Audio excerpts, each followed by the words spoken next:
Man-made climate change is, according to most scientists, happening now.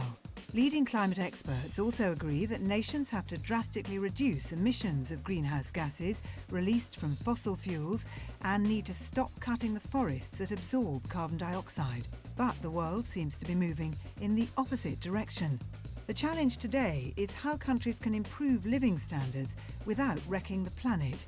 In Climate Challenge, we scour the world for promising schemes and new technologies, both global and local, that might make a difference.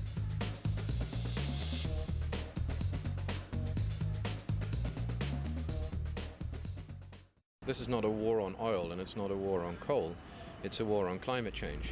We're going to need $16 trillion to meet future energy needs. The challenge is, how do you green that? That's going to cost about $100 billion a year. And the core of the question is, how can you create a future carbon market that will allow you to green that energy investment? A carbon market involves trading carbon credits. Climate Challenge asks, what are carbon credits and who benefits from them? Carbon credit is a certificate that an emission reduction had taken place somewhere in the world, and it's used to compensate for emissions that take place elsewhere. As a result of the Kyoto summit in 1997, all member states of the European Union set a cap on their greenhouse gas emissions, aiming to reduce them to below 1990 levels. However, the world's largest producer of greenhouse gas emissions, the United States, refused to sign up. In order to meet the targets, the Kyoto Protocol established the Clean Development Mechanism, or CDM. This created a global framework for trading in greenhouse gas emissions. If you give price incentives, or if you give indications of how much can be emitted in terms of pollution, then you give a chance for innovation to kick in. Command and control solutions for environmental problems can only go so far. Now, the only part of the globe where compulsory limits on emissions are being enforced is in the countries of the European Union. So, what exactly is carbon trading? At its simplest, Factory X emits 500 tonnes of carbon dioxide or its equivalent every year. But under the Kyoto Agreement, the factory is in fact only allowed to emit 300 tonnes. If it exceeds its quota, it faces two choices: either pay a hefty fine, or it can offset its own excess emissions by paying another company, which can demonstrate that it has cut its emissions to below the set target.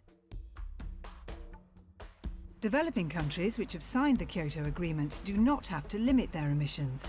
However, if a factory in one of these countries can show that it's measurably reduced its greenhouse gas emissions by, for example, 200 tonnes of carbon dioxide equivalent, this amount can be sold to an excessive polluter in the developed world as a carbon credit.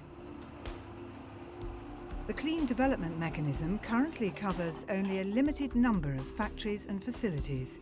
Around 11,000 have targets to meet, and about 527 projects actually produce carbon credits under the CDM. Proponents of carbon trading say that it has cut emissions and led to billions of dollars flowing into clean projects and industries in the developing world.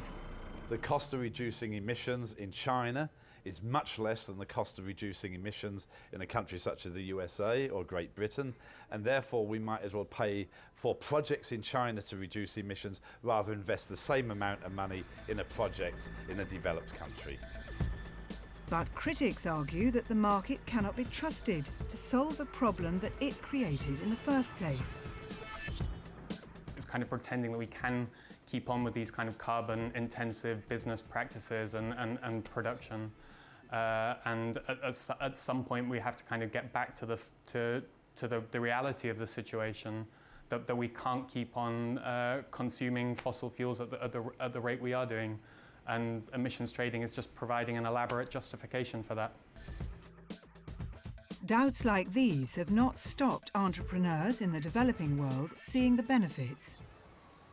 In Rio de Janeiro, Brazil, is the office of the company that has created the most projects for carbon credits around the world.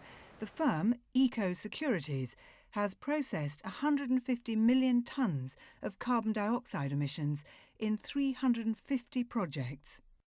Well, one of the first successful projects that we developed in this sector was called the Irani Pulp and Paper Biomass project.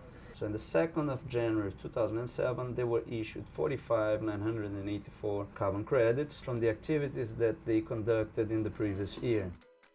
Irani's paper factory is surrounded by its plantations. Previously, all its waste was burnt or thrown into huge dumps to decay.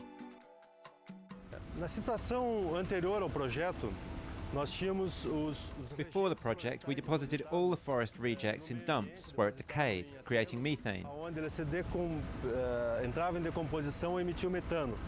Methane is 21 times more potent than carbon. After the project, we utilised the reject forest material, avoiding methane going into the atmosphere and substituting energy based on the fossil fuel petrol with energy from renewable biomass.